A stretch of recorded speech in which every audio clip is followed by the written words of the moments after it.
across America. Live, this is Point of View.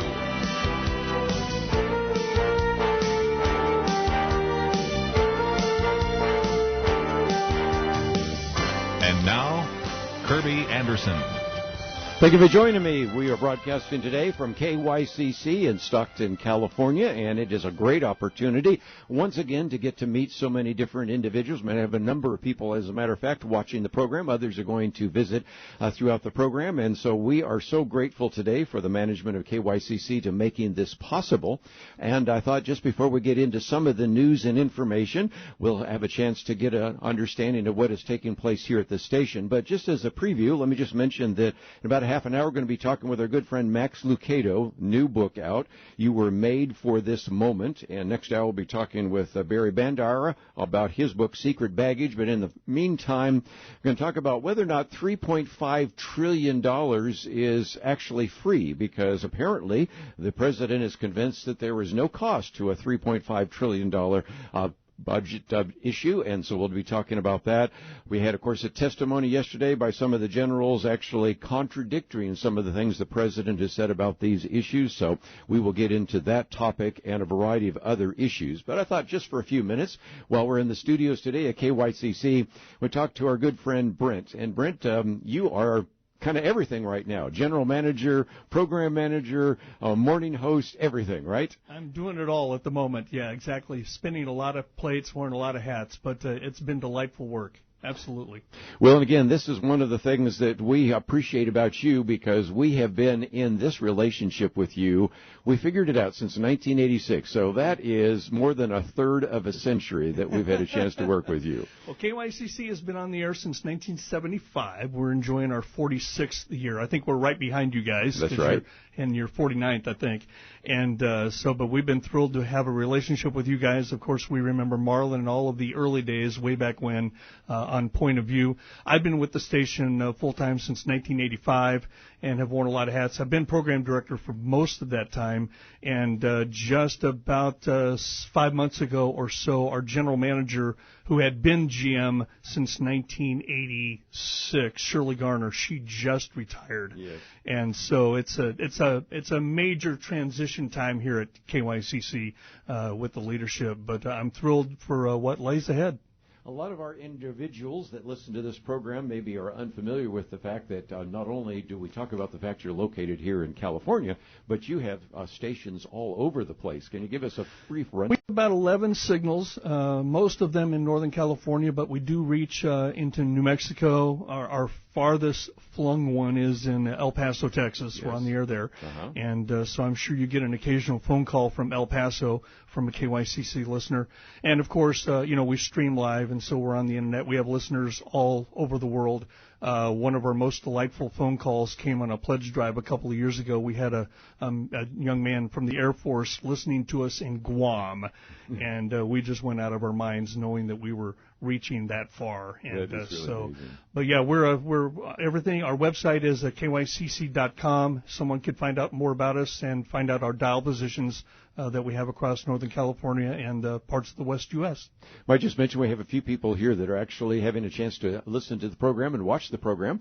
Warren Kelly's, who is here, is our president. His sister is here. A friend of mine all the way from New Haven, Connecticut is here. Wow. That actually lives in California, and I know we're going to have a number of other people dropping by as well. So you have been very gracious, and thank you so very much for your partnership, because we certainly do value this and recognize that as important as it is for us to get the information out, nobody can hear it if we don't go through the radio stations like KYCC. And we get tickled every time we're listening to the show and we hear you say, we're going to take a call from California, Fred listening on KYCC. That just makes our day to hear that. Well, again, that's one of the things we appreciate most, so thank you for allowing us to slightly disrupt your studio here today, sure. And it's really been very good. Let me just, before we take a break here, mention a few things, and that is we have posted quite a number of articles for you today on the website, pointofview.net. One of those, which has the delightful title, Malarkey in Trillions, because Joe Biden has been telling everybody that the cost of a $3.5 trillion budget deal is going to cost nothing. And I think most of you honestly know that that is not the case. So the editors of the magazine said, for example, that he's insisting that his overstuffed $3.5 trillion slop hail of spending packages cost $0. And said, President Biden, forgive us for noticing this is completely crackers. Over the few days of looking at the cost of a $3.5 trillion boondoggle, they say the obvious way is a price tag at its own word. That is, this package will cost at least $3.5 trillion.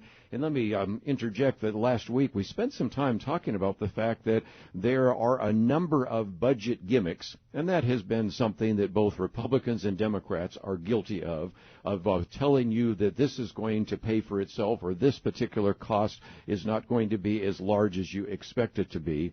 But nevertheless, this whole Build Back Better proposal is one that is going to be very expensive indeed. And I thought the editors of National Review put it this way: do you know who else doesn't believe the idea that it costs zero? And they said the Democrats. That's why they're refusing to submit the program to the Congressional Budget Office scoring. And they do a scoring on that because they oftentimes, when they do the scoring, do some things that, as they point out, we may disagree with, and certainly we've had. When we had Dr. Merrill Matthews on the program with us on Fridays, we sometimes have talked about how there is an unwillingness to admit that when you increase taxes, sometimes you decrease revenue, because if you increase taxes, some people say, well, I won't pay the taxes and I won't do some of the kinds of activities that actually will generate that. And then on the other hand, sometimes when they say that you reduce taxes, they say that's going to reduce revenue, and sometimes that actually increases revenue because it stimulates a capital investment that you would expect people to make given the kind of rational decisions they would make. But nevertheless, even so, you can't right now get the leadership in the House or in the Senate, but especially in the House, Nancy Pelosi and others, actually going to the Congressional Budget Office. And that's how I think you can have a pretty good idea that this indeed is something that is going to cost a lot more than $0. So at the end, they simply said, there's a word for all of this, and it's the word that Joe Biden likes to use. It's a bunch of malarkey. So we'll come back and get to that in just a minute. Let me also mention just very quickly that a very good piece by Rich Lowry also talks about some of the progressive misinformation. And that gets us into something we've been talking about over the last couple of days, the argument that was made that these border agents were whipping Haitians. We know that's not true. We know that individuals on the ground can show that it's not true. I think anybody that can watch the video knows that's not true. But that has led to everything from deciding that we'll no longer allow people that are actually working for the border patrol to actually have horses. And you can also begin to see that this is something that did not have any evidence for it in the first place. But so, nevertheless, it goes into some detail, and he goes into some detail, and how what happens is that, first of all, somebody misinterprets it, then it gets expanded through the Twitter mob, and then you have other individuals, oftentimes in the media, repeating it time and time again. And the point he's making is simply we find ourselves so often in a situation where we know that a story is not true, but the story almost has a legs of its own, and as a result gets repeated time and time again. So that article, The Age of Progressive Misinformation, is available on our website, pointofview.net. Have a lot more to talk about, and we'll do that right after this.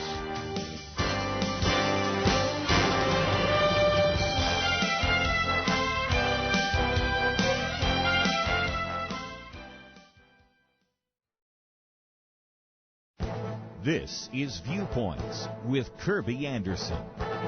You know, biology books that teach evolution tell certain stories to illustrate the evolutionary process. Back in 2000, Dr. Jonathan Wells wrote the book Icons of Evolution. He explained that these 10 icons of evolution were false. Many of them were fraudulent and known to be so. Nevertheless, they appeared in these textbooks. In his latest book, Zombie Science, he asks a simple question. If these icons of evolution, published 17 years ago, were just innocent textbook errors, why do so many of them still persist? In his book, he also adds a number of other icons that were also wrong, and the book's title, Zombie Science, gets its name because these false icons of evolution don't die, but live on to mislead the next generation of students. When he was on my radio program, he talked about Darwin's Tree of Life and provided a catalog of what he called the survival of the fakest. This includes scientists' prebiotic simulations, Haeckel's embryos and peppered moss, and Darwin's finches. These erroneous icons were present in textbooks decades ago and continue to show up in textbooks today. One of the newest icons of evolution is the walking whales. This story shows up in many textbooks today because paleontologists found a wolf-like creature they claim to be the ancestor of the blue whale. Jonathan Wells spends a chapter critiquing that spectacular claim. In a previous book, he also dealt with a claim that we might have so much junk DNA and addresses that again in the book. If evolution is true, we might expect to have lots of leftover and unused DNA. He shows that's not the case. This book not only will be helpful to science students with questions, it can also be a manual for activists. After all, our tax dollars each year go to purchase textbooks that have erroneous icons of evolution. I'm Kirby Anderson, and that's my point of view. Go deeper on topics like you hear on Viewpoints by visiting pointofview.net. Pointofview.net. You're listening to Point of View, your listener-supported source for truth. Back once again, broadcasting from KYCC in California. I mean, if you'd like to join the conversation, feel free to do so. As a matter of fact, we're going to be spending some time in just a few minutes with our good friend Max Lucado, an individual that has had over 150 million copies of his books worldwide. And this latest book, You Were Made for This Moment, Courage for Today and Tomorrow. You know, if there are two themes that have been running through this year, one of those has been the idea and the word discernment. The other has been the word courage. So we're going to learn a little bit vicariously from the story of Esther, born for a time such as this, about how we can apply courage to us here in the 21st century. And that is what we'll be talking about with him up until the top of the hour. And then the next hour, we're going to be talking about another book, Secret Baggage, From Bondage to Freedom. We'll pick out a few ideas there, then come back and look at some of the issues in the news. Well, when we were here last night, there were a number of people that gathered together, and one of the questions came out is, what about that testimony from the generals? And if you have not seen that, it, I think, affirmed what we've been saying here on Point of View. There were some articles we posted a week ago about the fact that there was very good evidence to suggest that many of the generals and many of the people in the intelligence community did not think that a complete withdrawal from Afghanistan was a good idea. There was some evidence that even as they were talking about pulling the troops out of Bagram Air Force Base, that would be something that would lead to a disaster. There was a desire to even postpone doing that for a few days, hoping that maybe the president would change his mind. After all, the president is the commander-in-chief. He can make all sorts of decisions, even if we disagree with them. There are times when the current president and certainly the previous president disagreed with his advisors. So we understand that. But then to say that everybody agreed with you is not true. And that certainly surfaced yesterday because of some of the actions that were taken. And so, again, one of the articles we've posted for you there from Wall Street Journal, the generals contradict Biden on Afghanistan. And just again, give you a little bit of some of their comments. They said President Biden hopes the political fallout from his botched Afghanistan withdrawal will fade quickly, but Tuesday's Senate hearing with the Secretary of Defense and two top generals doesn't cast his decision in a better light. If nothing else, they say the hearing underscored that the president acted against the advice of the military and yanking the residual U.S. forces from the country. The chairman of Joint Chiefs of Staff, General Mark Milley, General Kenneth McKenzie, both made it clear in their testimony that they recommended that at least 2,500 U.S. troops stay in Afghanistan to delay at least a Taliban takeover. Of course, as you know, that is not what took place. And that's also not what President Biden has told us. Asked in an ABC News interview days after the fall in August of Kabul if his military advisors urged him to maintain America's small footprint in the country, President Biden said, "No one said that to me that I can recall."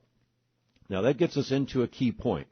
You can remember many times in the past, Bill Clinton was very good at this. I don't recall. Hillary Clinton, I don't recall. Now, they have a very good memory, so when they say I don't recall, it strained credulity a little bit. When Joe Biden says I don't recall, given his mental capabilities, maybe that's true, but the reality is that the scandal, as they point out, isn't that the president ignored military advice. After all, he's the decision maker. But it's his refusal to own his decision that's the big issue. President Biden wants political credit for ending America's involvement in Afghanistan, but he's not willing to take the political risk of admitting he overruled the brass in the process. So again, you can find this article there to look at it in a little bit more detail. There are many articles that have come out over the last 24 hours, but this one we thought would be helpful to you. And of course, you can find it at the website, which is pointofview.net. It goes on to real quickly point out that the generals also undercut President Biden's spin about their advice as the chaotic withdrawal was underway.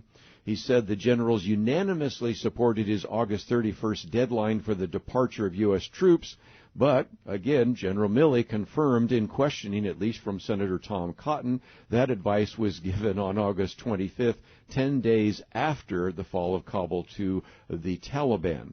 So waiting that long essentially presented the generals with kind of a fait accompli, since the Taliban had already become entrenched in Kabul. They didn't have to unfold that way. Once it became clear that Kabul was going to fall in mid-August, the United States could have told the Taliban that it was going to secure a wide perimeter around the Kabul airport, because after all, they'd already lost the other base as well, and to control the city until the withdrawal of Americans and allies was complete. That would have at least, most likely, have allowed for a more orderly departure and a potential less loss of life, even if it meant extending the August 31st deadline. But again, President Biden wanted out immediately, so he cast another decision as a result of the military advice that was really showing his willingness to leave rather than their concern about staying. And the administration's sunny assurances that the impact of the withdrawal on U.S. national security was also undercut yesterday by the brass. That's when Senator Mark Kelly, a Democrat from Arizona, asked General McKenzie, "Are you confident that we can delay and deny organizations like Al-Qaeda and ISIS the ability to use Afghanistan as a launch pad for terrorist activity?" The general said, "I would not say I am confident," which again is one of those understatements that you run into so often, in which, as we have pointed out on numerous occasions, the reason we went to Afghanistan in the first place is that was a training area and a safe haven for many of those involved with, at that time, Al-Qaeda, later became part of the base for ISIS, and, of course, is the base for, since many years ago, the Taliban as well. And so, again, General Milley called the outcome in Afghanistan a strategic failure, as the enemy is in charge in Kabul. And I think it reminds us, of course, some of the other things that we'll talk about maybe at the end of the program. 13 U.S. deaths, a mistaken drone strike, which we now know killed 10 Afghan civilians, including 7 children, and was not a strike against ISIS. And there's just a lot more to possibly cover in this article, but what we wanted you to do is recognize that some of the things that we talked about more recently in terms of what was taking place in terms of Afghanistan is really well documented in this article. But just before we take a break, let me mention one other. And that is, one other blockbuster issue out of the testimony is a confirmation of what has already been written in a book which was written by the journalists Bob Woodward and Robert Costa. And that book talks about the fact that General Milley actually spent some time contacting those leaders in China, and that is, again, raising some really important questions, because the book itself paints a picture of a general sort of freelancing in terms of foreign policy and national security right after the election, reviewing nuclear protocols, calling Chinese generals to say that he'd warned them if President Trump started a war. And the justification, at least in the book, was because he was concerned about the mental stability of Donald Trump. Well, if you were concerned about the mental stability of Donald Trump, how about the mental stability of our current president that has raised some very significant questions there as well? And, of course, that showed up yesterday in the testimony as well. There's some people that are saying that even the generals contradicting Joe Biden on Afghanistan pales in comparison to the other reality of the fact that you had at least one general, and perhaps others, but we certainly know of this one general, documented in the book by Bob Woodward and Robert Costa, actually contacting the Chinese. This is a classic example of engaging in something that looks like foreign policy by somebody who is not the commander-in-chief, somebody who is not elected by the people of the United States, and a very good reason to be concerned about some of those issues. So, again, this article is posted on the website at pointofview.net. As you go to the website, let me mention a couple of other things. My commentary today called Zombie Science is something that would be very interesting to some of you that are concerned about the way in which we teach evolution in the classroom. It is written by an individual that wrote an earlier book, Dr. Jonathan Wells, called The Icons of Evolution.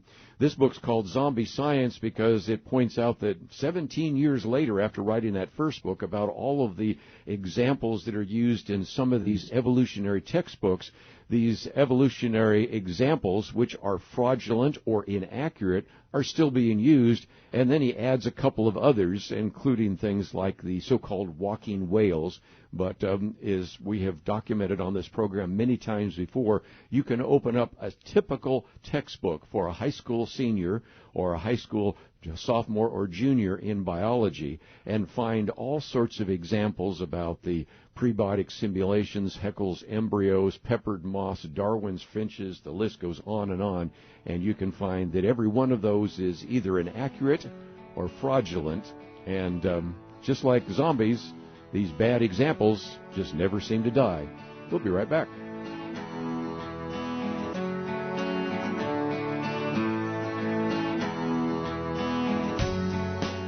We live in a digital generation. Point of View is reaching this often overly plugged-in generation with truth.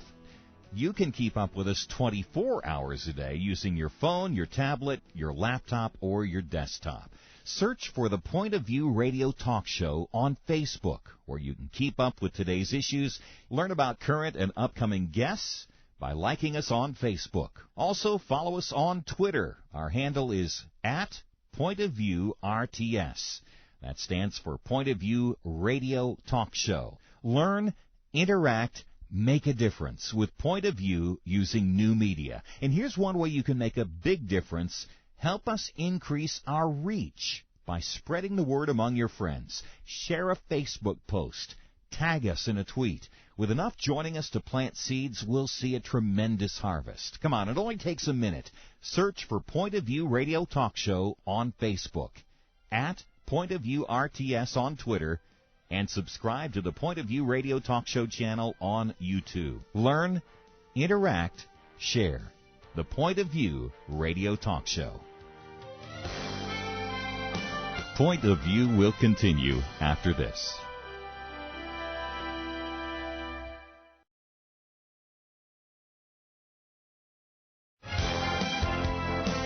You are listening to Point of View.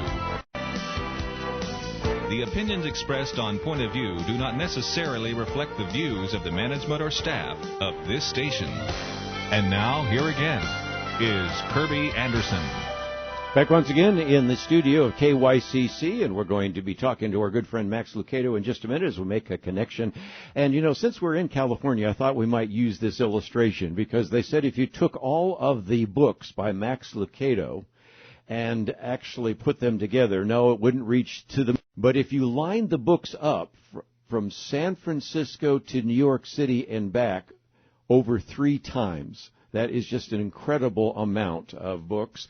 About 130 million books, some people say, 145 million products in print from an individual that I've known for quite some time when he had published just the first few of his books. But it has been an incredible testimony of him as a pastor, a speaker, and, of course, a best-selling author. Perhaps so many people have said the best inspirational author in America today. And, of course, he serves as well at Oak Hills Church in San Antonio. But we're going to spend some time when we're able to connect up with him on his new book, which really is on You Were Made for This Moment, Courage for Today, and Hope for Tomorrow. It really gets into this issue of courage, and if there is a theme that we have certainly seen running through all of the conversations we've been having here at Point of View for some time, discernment is one of those, the need for us to have some kind of wisdom and discernment. But the second of those would be this issue of courage. And that surfaces in some of the books that we've recommended over the last couple of years. Rod Dreier's book, Live Not by Lies. And we can't live by lies. We have to live by telling the truth. And maybe Erwin Lutzer's book, We Will Not Be Silent. And so courage is going to be, I think, very indispensable. And so this new best-selling book, I'm sure it will be a bestseller because it's just coming out, but we have every reason to believe this one because of the amount of time and attention being placed in terms of publicizing it. I think it's going to be really helpful, and it's based on the very familiar story of Esther. And so when we are able to connect up with Max Lucado, we'll spend some time with him talking about his book.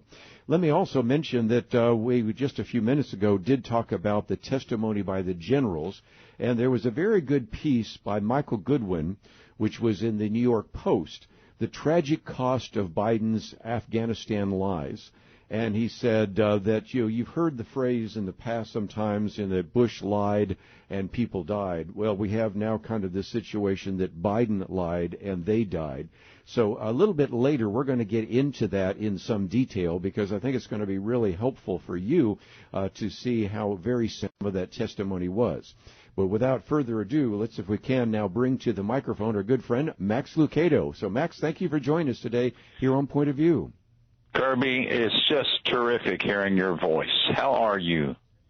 I am good, and I'm in California today. We are doing a live remote from KYCC, and so first of all, there's some people that would like to know about your health. Before we even get into the book, you were made for this moment. Many people have heard that you've had some health challenges, and I know that there are a number of people that have asked me to make that my first question so that we can pray for you. So what can you tell us? Well, you're very kind to ask. Yeah, I got a surprise that came my way. I have what's called an ascending aortic aneurysm. Coming out of the top of your heart, you have the aorta, and in the ascending part of it, it has swollen, kind of like, at least the doctor tells me, it's kind of like a balloon would swell, if you were to turn a balloon into a water balloon. And so it's pretty big. It's not a small one. I have to go back in the next week or so for a few more tests or trying to map out a strategy. Probably unless, and I believe that our good Lord can heal me without even the hand of a doctor. But if he doesn't, then we'll use the hand of a doctor, and they'll need to open my chest and go in and do what these brilliant physicians can do and repair that aorta. So thank you for asking. Thank you for asking.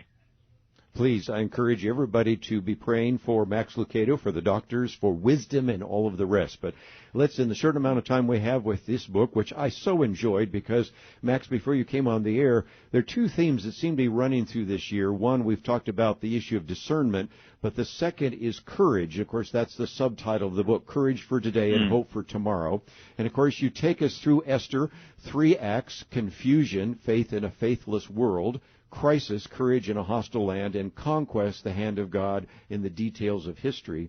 And you spend some time really taking us through the story of Esther, Mordecai, Haman. And this is something which we may know, but in some respects I appreciate your book because, as you point out in the book, if you watch the movies about Esther, they actually don't portray it exactly biblically, that she's beautiful and she has her wiles, but actually this is a very life-threatening choice that she decides to make, to go to the king, and knowing full well that if he does not put forth his scepter, she will be killed. So in some respects, you heighten the tension in this by going back to some of the biblical material. Isn't that a great book? I just love the book of Esther, and I can tell you do as well. I mean, you summarized it so perfectly. At the outside chance that somebody's listening and they've never heard about it, here's the context. It's 5th century BC Persia. King Xerxes is the ruler over the empire of Persia. He's more of a drinker than a thinker. He has a right-hand man, Haman, who's a bit like Hitler, a lot like Hitler, who declares a Holocaust. Then the other two main characters, Mordecai and Esther, are initially they don't let everybody know of their Jewish ancestry. In fact, that's part of the storyline. But ultimately, they do, and Esther pleads the case for the Jewish people before her husband, but does so at risk of death. You talk about a misogynist culture, right? I mean, if he didn't lower the scepter, she could lose her head. But before she did that, as is, I think the point you're making, she did. The Hollywood says that's the big moment, but really the Bible points out that she spent 3 days in prayer and fasting, and called all the Jewish people to do the same. So she really becomes the moral leader for her people, leading people into a time of 3 days of prayer and fasting. And the great line is, you can face the king of Persia once you face the king of kings, and she did that. One of the things I love in your book is you tell your stories, and of course you've always said that there are a couple of questions you want to ask God. One is, why are there mosquitoes? And second of all, why is there middle school? And the middle school story is where you were going to a baseball practice, and all of a sudden you realize that you have a sweater that says Abilene Christian, which, by the way, you ended up going to. But nevertheless, you were going to a crowd that was not necessarily Christian. And in middle school, you want to be cool. So you figured out there's a way to solve that, and that is to actually dump the jersey so that you don't get ridicule. And the example you're using is where you in middle school said, I'm not really going to stand up for my Christian faith. And we have so many listeners right now, whether they're university students saying, I'm not going to ask a question of a professor who's hostile to Christianity. I'm not going to ask a question about whether or not what this corporation is doing is moral, because after all, I'm going to possibly lose my job. I'm going to get a worse grade. I'm going to be ridiculed. And so in some respects, that's why you wrote the book, because we're going to need courage here in the 21st century like never before, don't you think? Yeah, absolutely. In this day of relativism, in which every religion is tolerated except the religion that doesn't tolerate the ignorance of right and wrong, it's a crazy day in which we live. And I think Mordecai and Esther are heroes. I mean, if there's a Jewish Mount Rushmore, their faces need to be on it. But not before they were not. I mean, as you know, they kept their faith, kept their Jewish ancestry a secret.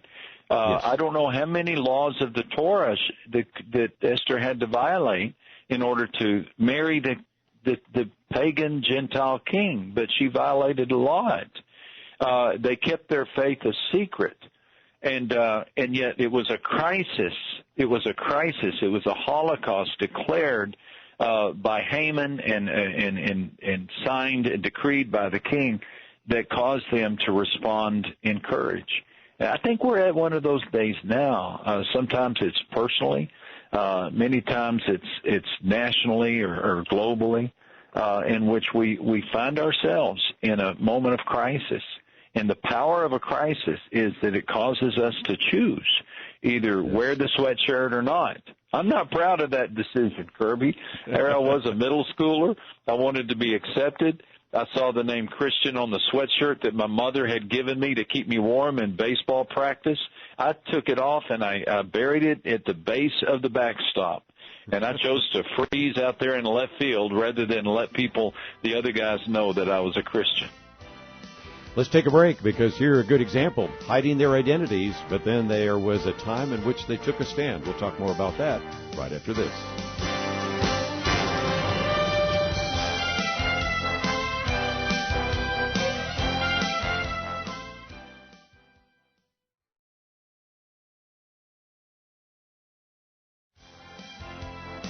Now, back to Point of View, your listener-supported source for truth. Continue your conversation today with Max Lucado. We are broadcasting live from KYCC, and just so grateful for those involved in making this broadcast possible. And again, the book is entitled You Were Made for This Moment, Courage for Today and Hope for Tomorrow. It is published by Thomas Nelson, 200 pages. But Max, I might also mention that Andrea Lucado has put together almost, it looked like about 40 pages of questions which are there. So if somebody wanted to do a study study of this or use it for a small group study, a Bible study, or others, this is there already ready to go. So I think that is something that is a great added addition to the book and a great reason for people to actually want to get a copy of it. And, of course, I'm partial, but I think she did a great job. She's one of my 3 daughters, and she's a freelance writer and just does a terrific job on these projects. And if there is indeed a writing gene, she definitely has picked it up. I can tell that from some of the material she's put there. And again, God has blessed you so very much in that regard. But let's just, in the few minutes we have left, mention the fact that here's a good example, because you had a situation in which Esther and Mordecai real high in their Jewish identities, but there came a point in time where they finally had to step out in faith. And I recognize that there are a lot of people right now that might actually, if we were to ask them, how bold have you been in your business? How bold have you been in your neighborhood? How bold have you been in your classroom? They start looking at their shoes. But I think the lesson there is it's never too late to go up and show courage and stand up for the Lord. And that's really one of those themes that comes out of Esther, isn't it? It certainly is. And because Mordecai did, and because Esther did, they discovered the great sovereignty of God. This book has often been tagged the book of silent sovereignty. And it's true, because the name God does not appear in the story, but the presence of God and the fingerprints of God appear on every page. And I would encourage people who find themselves in a situation where they need to have courage or need to be bold in their faith, to just believe that God has gone ahead of them, that He wouldn't call us to take a stand and then leave us standing out in the cold, leave us standing on our own. He will be there with you, and He will help you. I know that we're concerned. I know that we find ourselves in difficult circumstances. But if you always take the right road, just do the next right thing, that's the message of Esther, that the right things lead to deliverance. Let's, if we can, talk about the Jewish holidays, and one that we've hardly ever talked about on Point of View is Purim. And yet that is a Jewish holiday celebrated in March this coming year, but it is one that actually harkens back to this salvation of the Jews. What have you learned as you've studied that? Well, the Feast of Purim, named after the Hebrew word for dice, is an annual commemoration of the deliverance of the children of Israel, the Hebrew people, from this time in which they were under the decree of a Holocaust in Persia. And the celebration is quite rowdy. I mean, it is quite rowdy. The play is, the story of Esther is reenacted in front of the people. The children are taught to yell and applaud when Mordecai comes out, to boo and to hiss when Haman comes out. And there is a tradition, this is not part of the Bible, but apparently it's a part of the Talmudic tradition, that the people are instructed to drink so much wine that they can't tell the difference between the name Mordecai and Haman. That's not recommended for a church service. No, for sure. But you know what is recommended, and that is the importance of remembering deliverance. Remembering deliverance. We tend to forget, and I believe that's one reason that we have holy moments in our church life, like baptism, like communion, in which we commemorate, we remind ourselves of the ways that God has delivered us. Because we tend to forget. We have short memories. We remember the challenges and struggles. We forget the blessings. And so we need these regular memorial celebrations so we don't forget. You know, again, we have a link to maxlucato.com, and I would encourage people to get all sorts of books that you've written. But I saw a real interesting correlation between a book you wrote a number of years ago talking about your sweet spot, kind of finding out what your calling is and who you are and what you do best, and this book, which talks about the fact that you were made for this moment, made for a time such as this. And there is a sense in which you have been talking about the fact that first you need to understand, if you will, who you are, And then you also sometimes have to understand why you're here at this particular ministry. And once you have that together, I think that gives you the wisdom, the courage, and the discernment to do what God is calling you to do. I think you're a good example of this, Kirby. I'm not there in your studio today. In fact, you're not in your studio today. But I have been in your studio enough times to see the amazing backlist of material that you and your skill team have created over the many years, and I've just sat there in amazement at your ability to manage the current questions, the hot topics, the difficult controversies of our day. I'm a pastor. I don't feel like I have that same strength that you do, and I need you. We need people like you. I'm more of I'll hold your hand at the funeral. I'll baptize you. I'll marry you. I struggle when I get into some of these hot topics and knowing what to say. But I've been amazed at your ability, your God-given ability to handle just about any question that comes down the pike, from Afghanistan to vaccines to all these issues that we're wrestling with these days. And so God bless you, Kirby. I'm so thankful for people like you who step into the culture of the day like Esther and Mordecai did, helping the people to respond in faith and respond in courage. I think that's the message, a key message of Esther, and that is we were made for this moment. God destined us to be alive on the planet today for a particular purpose. It's not by accident that we are alive during a pandemic. It's not by accident that we're in whatever zip code we live in. God has determined where we live, when we live.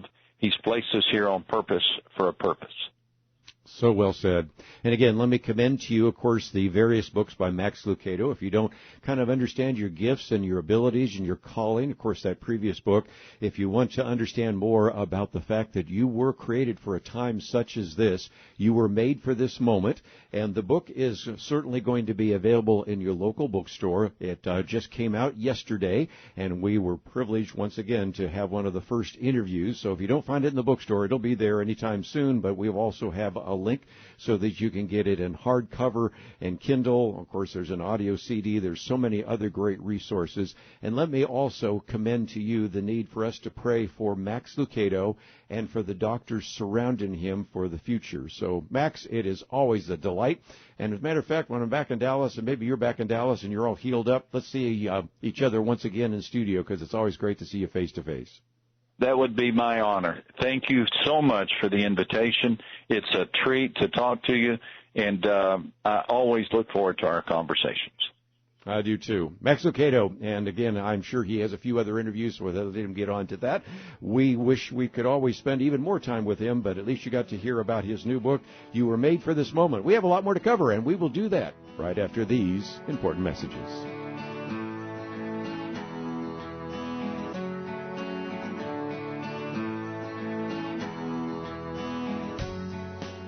Having civil conversations about important issues seems to be harder and harder.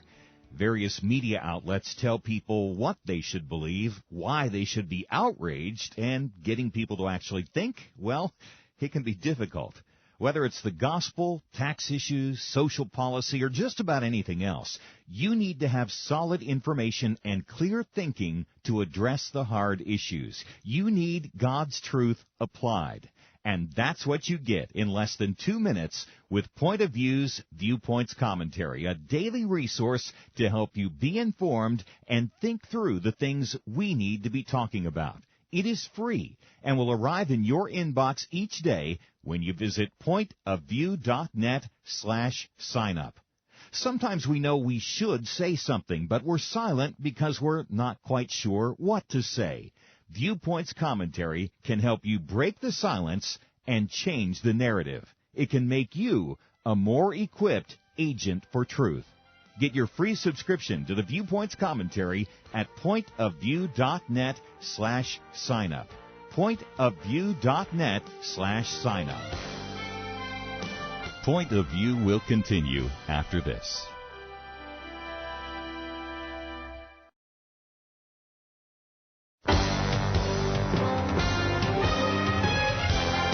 across America.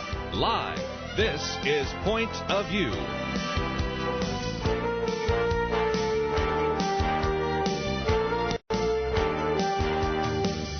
And now, Kirby Anderson. Back once again, broadcast from the studios in KYCC, Stockton, California.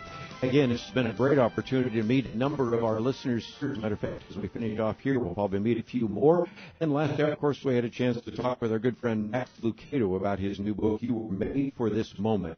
This hour, I want to talk about a new book that has been out for a few months, but I'm sure probably is the first time you've had a chance to hear about it. Secret Baggage, From Bondage to Freedom. And so we'll spend some time talking about that, and we'll get back into some of the issues in the news. But again, this has been a great opportunity over these last couple of months to go to various radio studios, Alaska, in South Carolina, in Georgia, in Mississippi, in Alabama, and today in California. And we bring to the microphone Pastor Barry Bandera. He is the current lead pastor of Grace Point Church in Bremerton, Washington. We've talked about Bremerton recently when we were talking about Coach Kennedy. At Liberty University is where he met his wife, and is the author of a previous book, Dream House, Blueprints to a Healthy and Happy Home. And then this one, Secret Baggage, From Bondage to Freedom. And Barry, thank you for joining us today here on Point of View.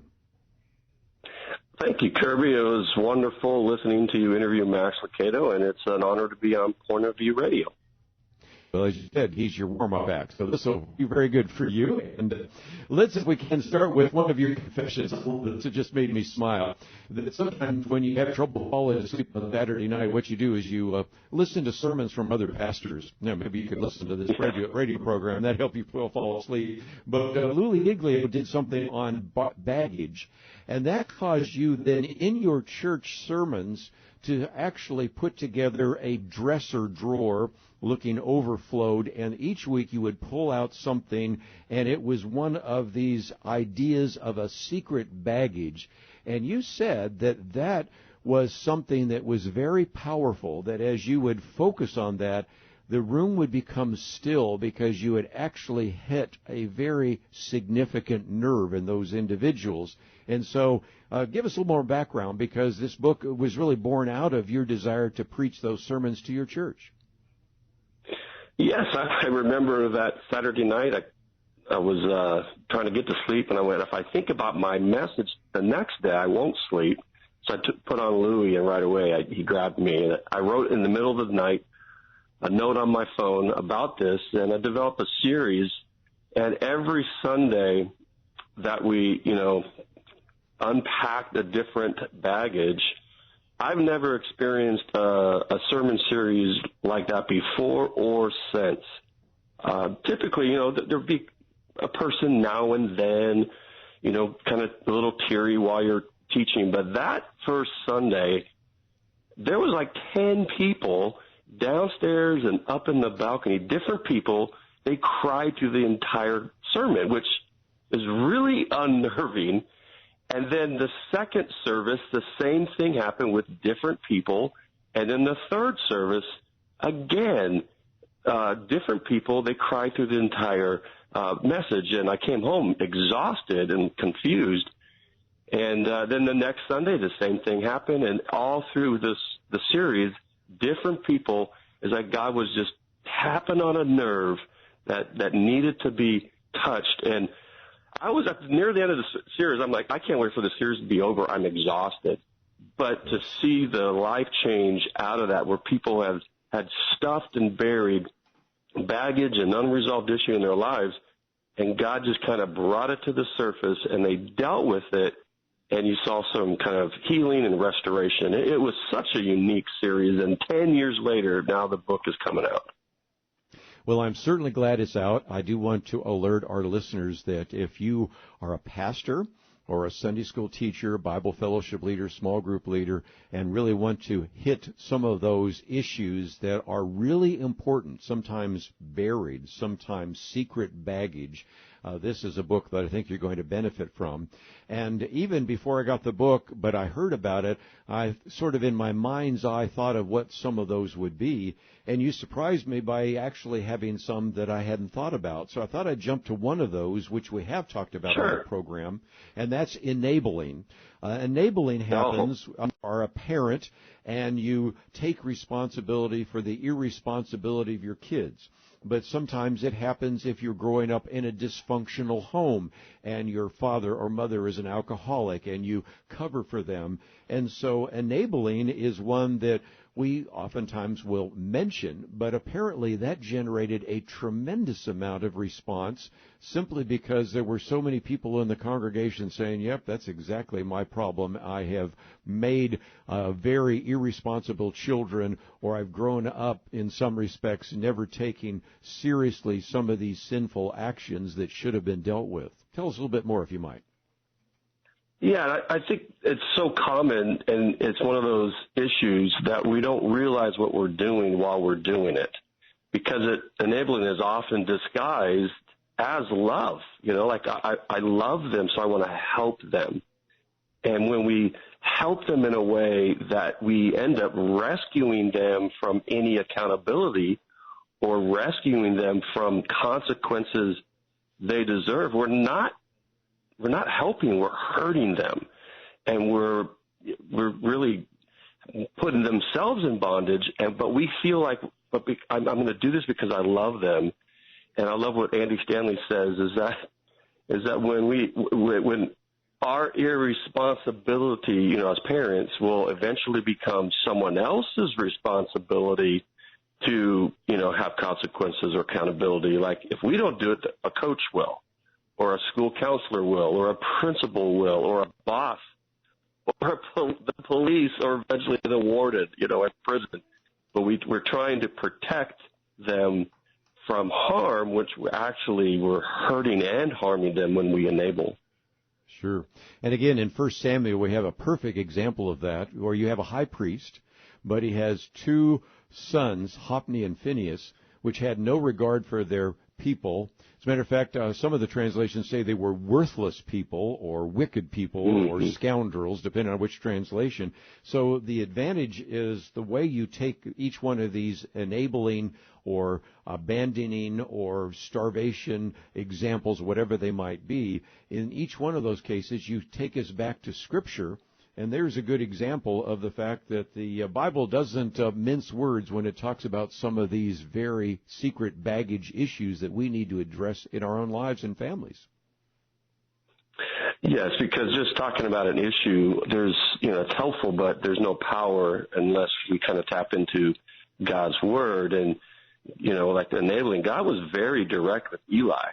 Like, you don't really honor me because you're allowing your two sons to do whatever they want to do, and you don't confront them.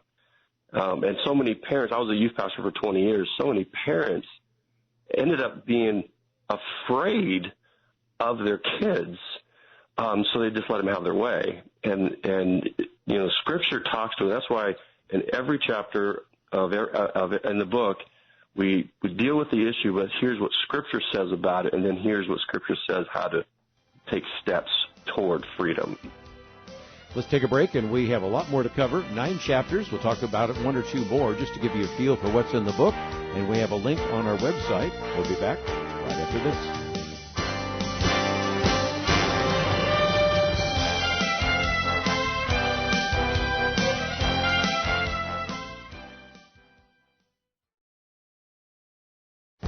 This is Viewpoints with Kirby Anderson. You know, biology books that teach evolution tell certain stories to illustrate the evolutionary process. Back in 2000, Dr. Jonathan Wells wrote the book Icons of Evolution. He explained that these 10 icons of evolution were false. Many of them were fraudulent and known to be so. Nevertheless, they appeared in these textbooks. In his latest book, Zombie Science, he asks a simple question.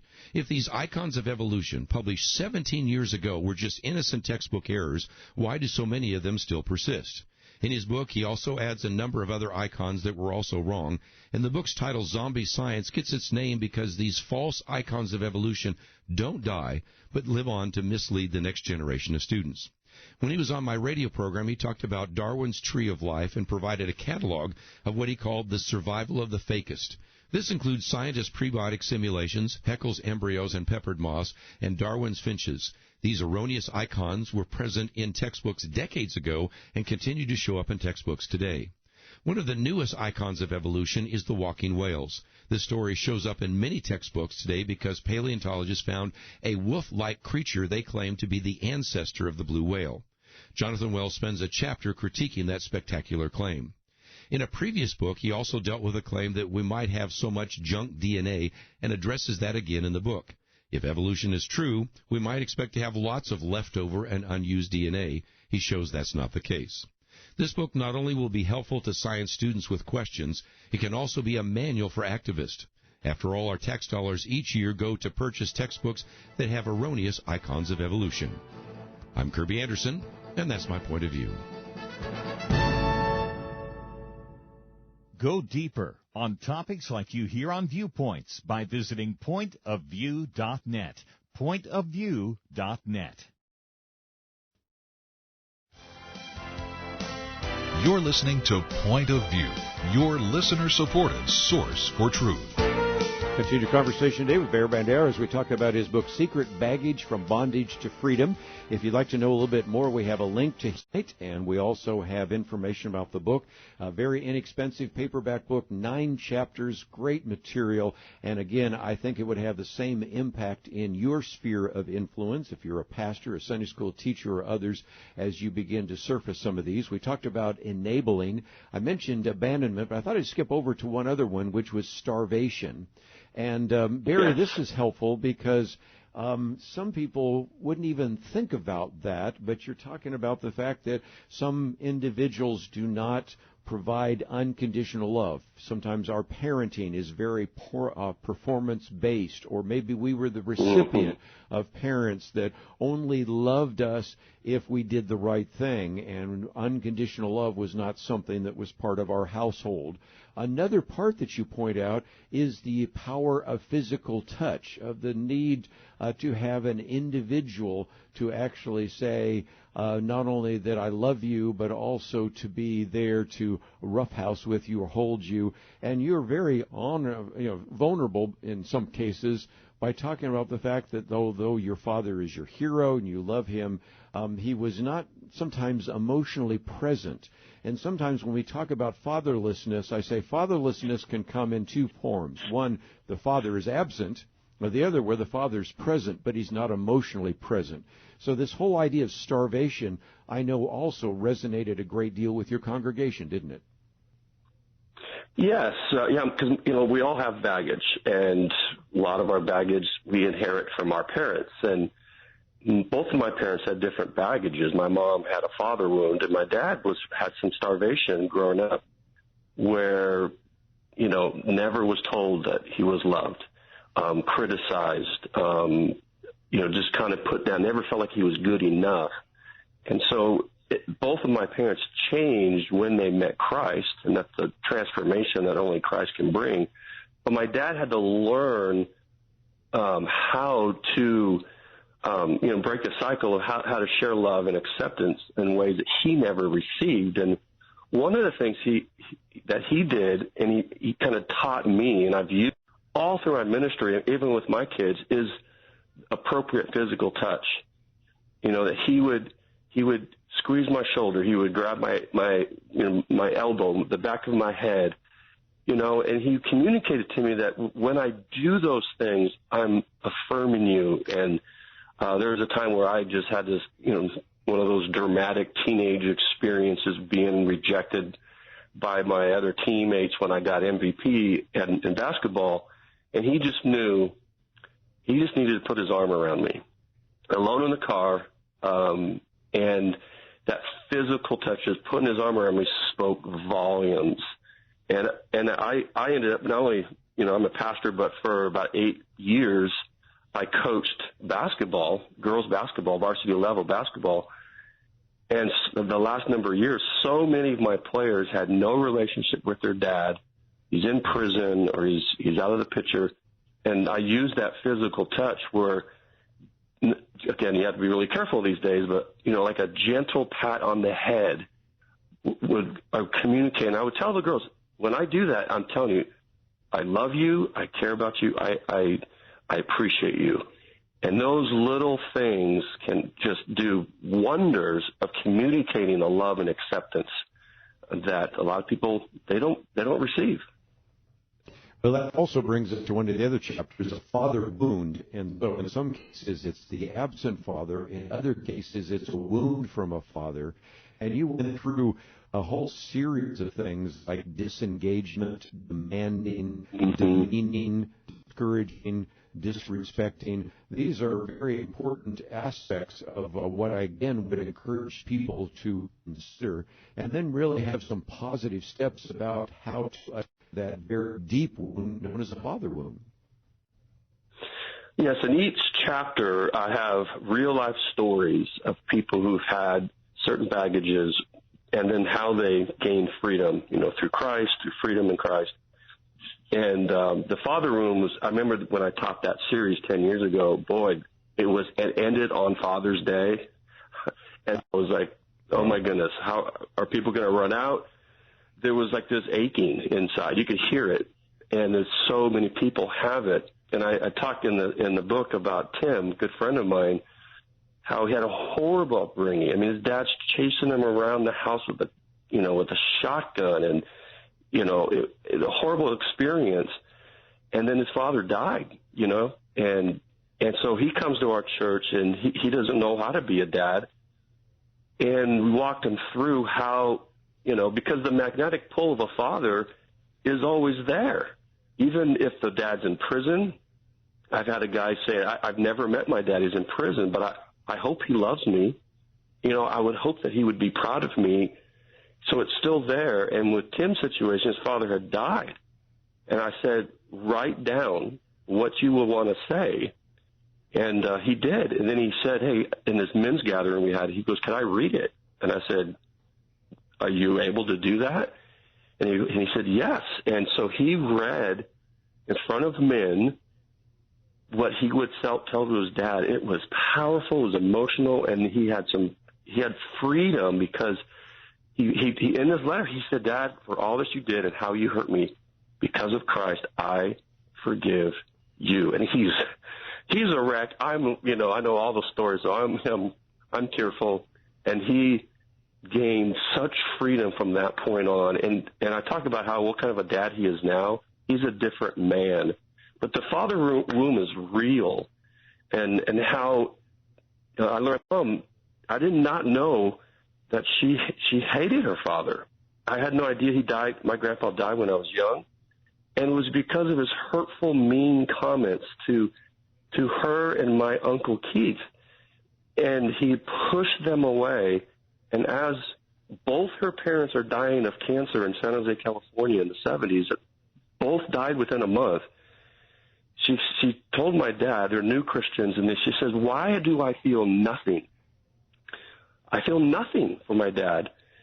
And it kind of came up later. She goes, and she was telling me, she goes, I had no good memories in my childhood years of my dad. Wow. And when she, with the Lord, and forgave her father who had been dead for a while, she said, God lifted the veil, and good memories that I had stuffed came back. Amazing. And powerful. I mean, it's always there. And that's why I say the best part of heaven is there's no sin. And so many relationships that have been so broken down here will be fully restored there without the complete without any trace of sin. But in this life, a lot of people have deep wounds, and they've stuffed it, they've buried it, they've hid it, and that's what happens. That's why I call it secret wounds. Is that we think they're secret, we think we've concealed it, but those who love us, live with us, work with us, it's not they know we have baggage. It's not a secret to them. And a lot of times they're just wondering when we're going to finally deal with it. So well said. And again, the value of forgiveness, as we've talked about before. Forgive, if for no other reason, for your own benefit. And there's a great example. And it leads very much into the last chapter, which we won't get to, but it's Chain Breaker, and, of course, an incredible story of Steve Arterburn, which we've talked about before. But generational sin, enabling abandonment, starvation, father wound, anxiety, fear, Chain Breaker. This is all part of this book, Secret Baggage from Bondage to Freedom. And I wanted to give it a national exposure because I think this book has such a great possibility of being able to heal some of those wounds and some of that baggage that any of the listeners right now are hearing. And it's going to be something that you, if you're a position right now of ministry, you can use this to reach others. So, Barry, I appreciate you taking the bold step of actually, first of all, preaching these and then taking the step years later of writing the book. So thank you for being on Point of View, and look forward to future opportunities with you. Thank you, Kirby. It was wonderful talking with you. Hope to do it again. We do, again, have information about Barry's website, which you can go to, and also this book, and it is a paperback book with 9 chapters, great material, and I did want to feature it, and maybe later we can come back to some of these others, because we recognize the Point of View that this whole issue of mental health is something we maybe want to develop more and more, and there are other chapters in that book and other very great insights from other individuals that certainly we will focus on Point of View. But we need to take a break, and when we come back, let's get back into a couple of issues in the news before we wind down today, broadcasting from KYCC in California, and looking forward to talking about a couple other key issues. And, by the way, this last half hour, if you'd like to join us, 1-800-351-1212, 1-800-351-1212. We'll be right back.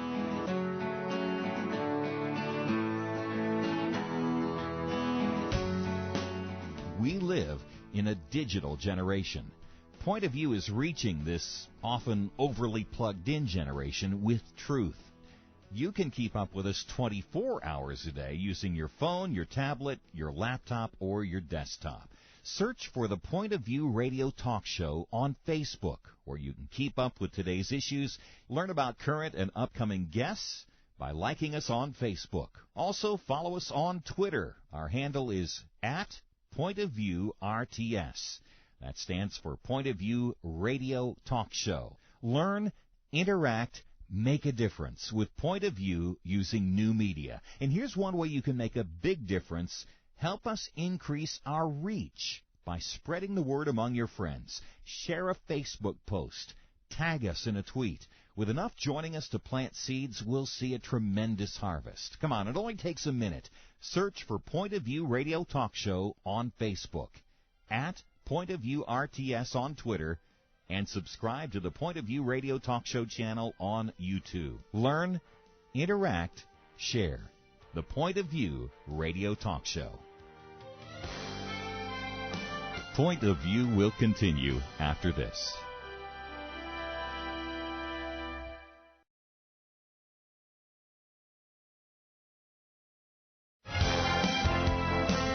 You are listening to Point of View.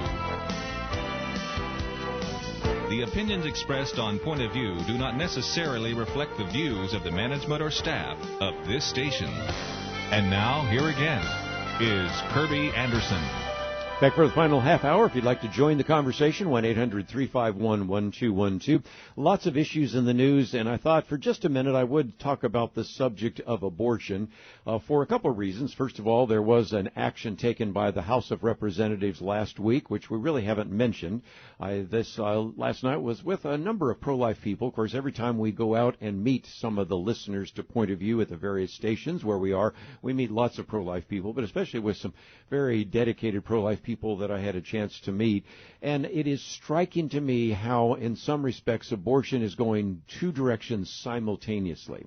First of all, you're aware of the fact that the controversy surrounding the fact that in the state of Texas, where we normally broadcast, we actually have a heartbeat bill that was becoming a law. Most of those have been struck down, but because of the unique way it was written, it actually bans abortion after the 6th week, after a heartbeat is detected.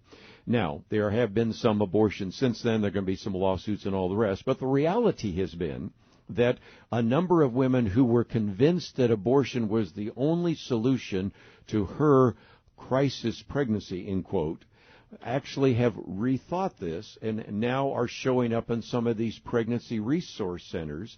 And this has caused a real desire to do more to extend that. Matter of fact, my own home church is going to be doing an outreach to actually encourage more people to adopt children. So that's the first thing that has been happening. You also, of course, have a consideration we now know it's going to be December 1st of a bill that actually could be used to overturn Roe versus Wade. So some cases we are talking about good news or potentially good news.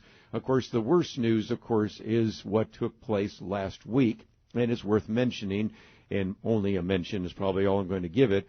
You have passed what I think you could consider the most pro-abortion bill in the history of this country.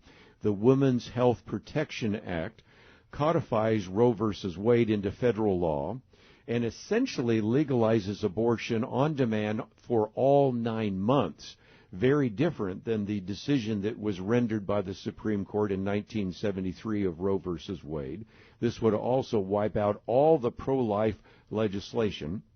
Of course, in some states, you have just very limited kinds of various kinds of laws. In other situations, you have more significant ones, some involved informed consent, some ban third trimester abortion, some provide a waiting period, and all of the rest. But this, again, without a doubt, would be considered to be the most radical abortion legislation ever, and it did pass the House of Representatives.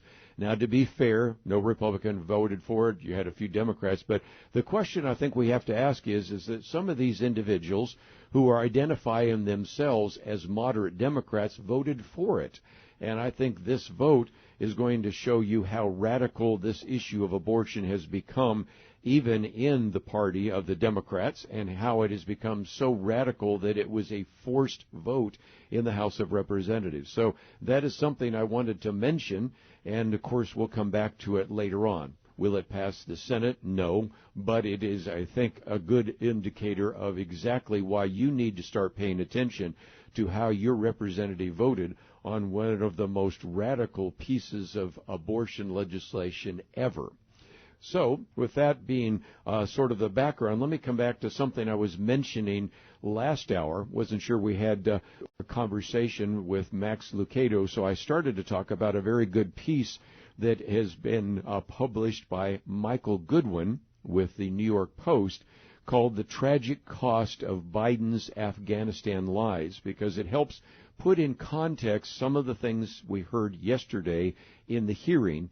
And he says, you've heard the old phrase, Bush lied, people died. Well, okay, Biden lied, and they died. He says that's no longer just an accusation, it's now a fact, with Tuesday's Senate testimony shredding President Biden's fictions about Afghanistan and confirming that he alone made the fateful decision that created the chaotic and deadly withdrawal there in Afghanistan.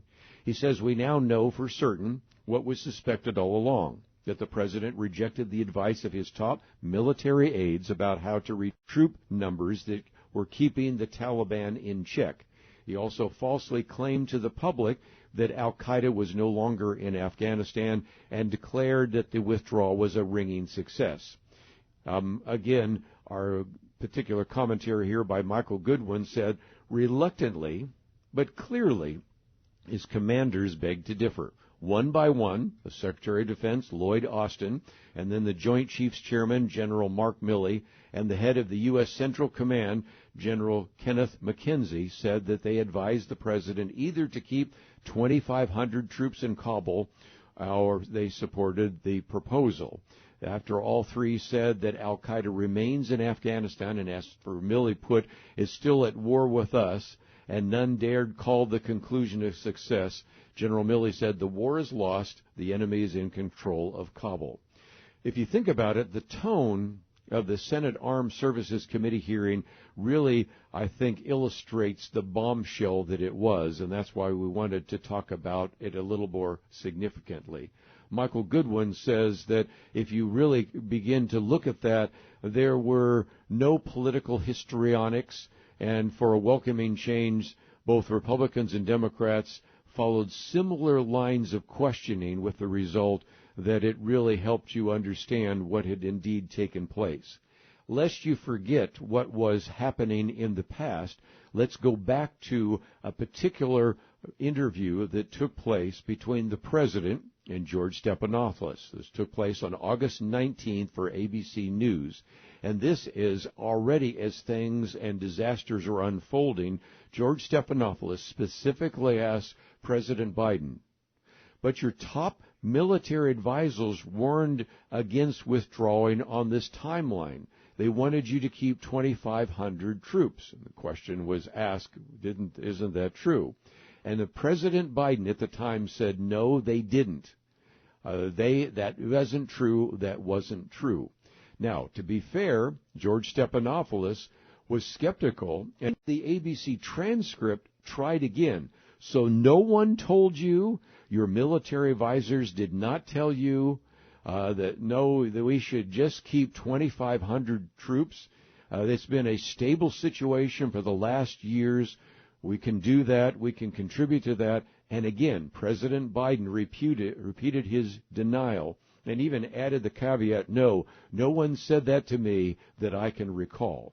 So you have two statements being made, first dogmatically, and then, of course, with that famous phrase that I can recall. And so we can either say that he does not remember those conversations, which I think would be easier to remember since you're talking about the lives of Americans, a potential political disaster, and all of the rest. But nevertheless, either he does not remember that, and that should raise real questions about the mental faculties of this president, or else he was, again, so used to lying that he had no difficulty lying to George Stephanopoulos. But again, let's remind ourselves of the impact, because we have, of course, the withdrawal that was supposed to take place on the 31st. Of course, we have the death of the 13 service members in the airport suicide bomb attack. We also had, of course, the fact that the United States was holding Bagram Air Base. It certainly would have been able to have kept security there in the surrounding area, but then eventually turning over all sorts of equipment and various ammunition and the rest to the Taliban, some in better shape than others. The argument now coming back is some of this had been there for many years, yes, but again, it's in the hands of our enemies, not in the hands of our friends. But once, as again, Michael Goodwin points out, that you gave up Bagram, pretty hard to keep any kind of control in what was taking place. And ultimately, then, you not only surrendered the air base, but the embassy, and then essentially were actually surrounded in the Kabul airport. And, of course, we know what has happened now. We've had individuals that have been taken out and executed. We've had individuals that have been tortured. We have the possibility that this could become a safe haven for other terrorist groups. And anybody arguing today that Al-Qaeda or that ISIS or that the Taliban are not in power is just simply not looking at the facts. So this very good piece by Michael Goodwin talks about the incredibly tragic cost of the decision made by the president and then the subsequent lying about it on national television. And it's worth at least one more mention before we get into some other important facts that we'll get into after the break. But again, if you find yourself wanting to know a little bit more about some of the things we've been talking about today, let me encourage you to go to our website, which is pointofview.net. We have both books mentioned, some of the articles. We'll come back and pick up a couple of other things that need to be talked about before we end today. Broadcasting from KYCC, we'll be back right after this.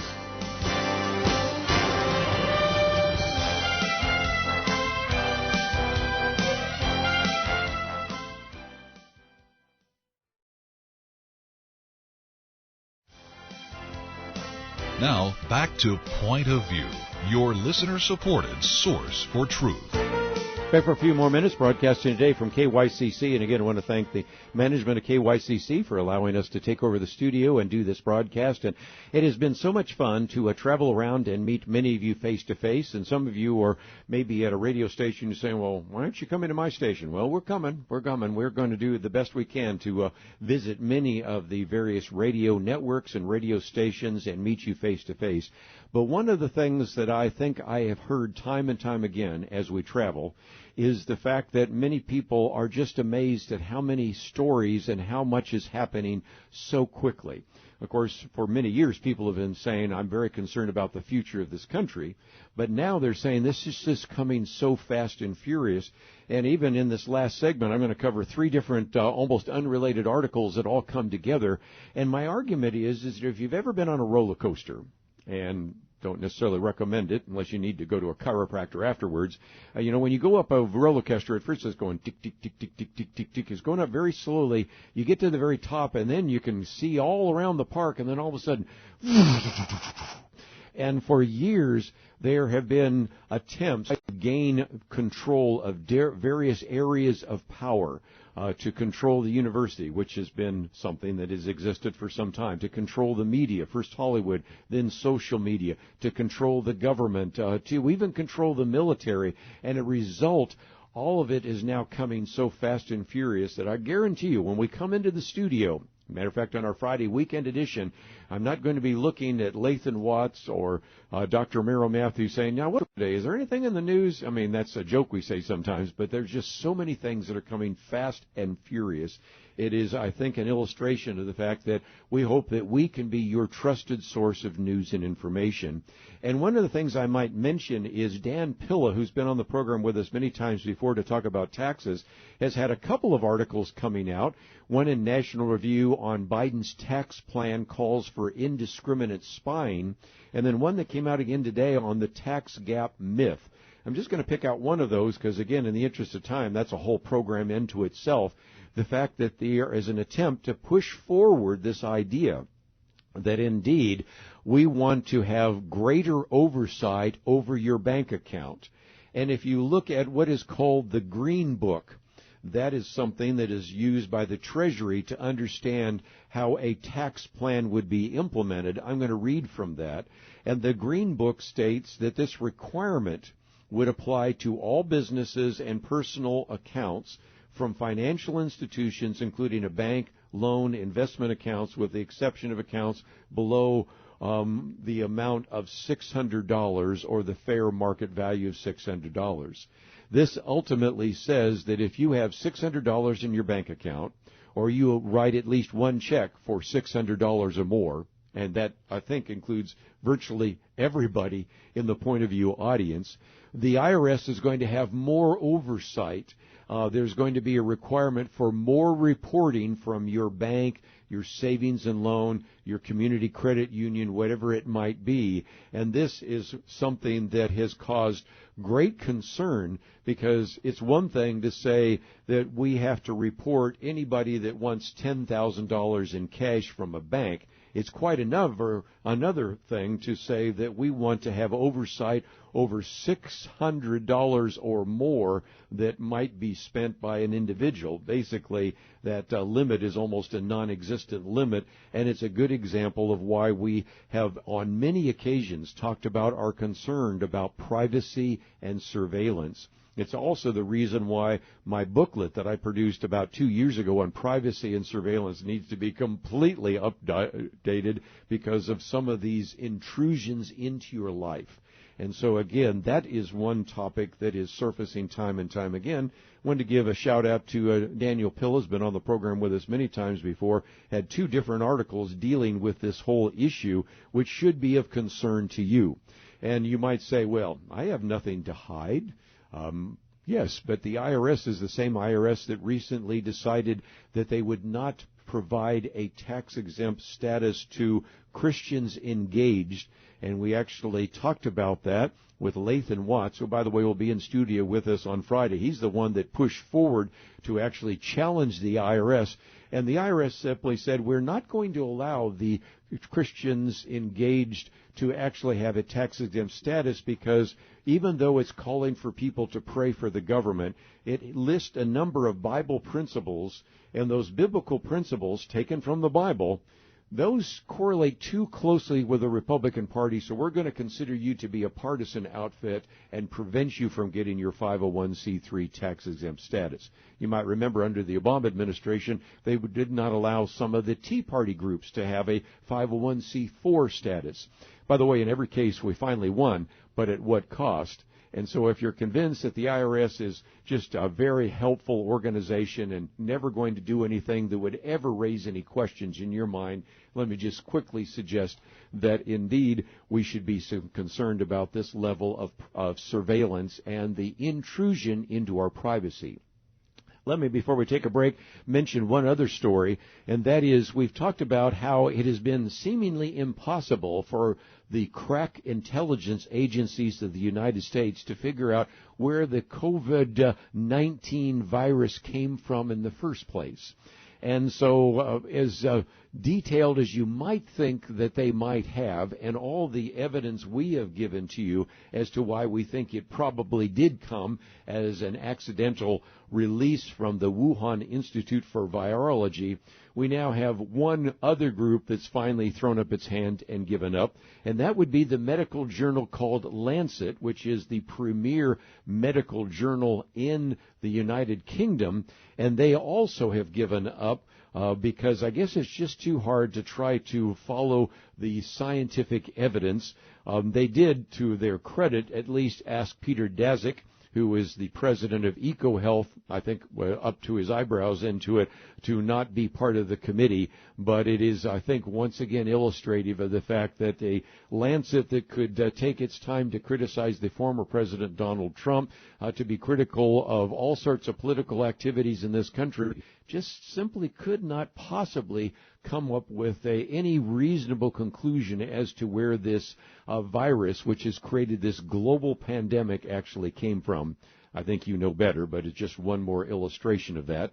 Which brings me to my third and final article, and that is FedEx actually fired a delivery man who said that he was not going to deliver packages to people that had a Black Lives Matter sign at the front or had a Joe Biden, Kamala Harris sign, and I think they wisely actually fired him. It is a good example of saying whether we would agree with what an individual believes in terms of that particular house or another, whether they had a Donald Trump sign or a Joe Biden sign, whether they have a Black Lives Matter sign or whatever. I think Federal Express did the right thing by actually telling this individual that if you are going to say you cannot actually deliver your packages to one house and you're going to simply return them, then we're simply going to give you a pink slip. And I think it's a good illustration of the fact that we should never allow individuals, whether liberals or conservatives, say, I'm going to prevent you from being able to receive a package or a service simply because I disagree with you politically. It's a perfect example of how politicized this culture has been. And I certainly wanted to post that one article, if for no other reason, to show that even though we may disagree with some of the things that a particular household would say, we still owe them a service like FedEx to deliver those packages. Well, that's all we have for today. I hope that you've appreciated the conversation, and if you find yourself saying, well, I'd like to know a little bit more about some of the books that you've done interviews on, you can go to our website at pointofview.net. I want to thank KYCC, want to behind the scenes, and we'll see you back here tomorrow, right here on Point of View. Having civil conversations about important issues seems to be harder and harder. Various media outlets tell people what they should believe, why they should be outraged, and getting people to actually think, well, it can be difficult. Whether it's the gospel, tax issues, social policy, or just about anything else, you need to have solid information and clear thinking to address the hard issues. You need God's truth applied. And that's what you get in less than 2 minutes with Point of View's Viewpoints Commentary, a daily resource to help you be informed and think through the things we need to be talking about. It is free and will arrive in your inbox each day when you visit pointofview.net/signup. Sometimes we know we should say something, but we're silent because we're not quite sure what to say. Viewpoints Commentary can help you break the silence and change the narrative. It can make you a more equipped agent for truth. Get your free subscription to the Viewpoints Commentary at pointofview.net/signup. pointofview.net/signup. Point of View is produced by Point of View Ministries.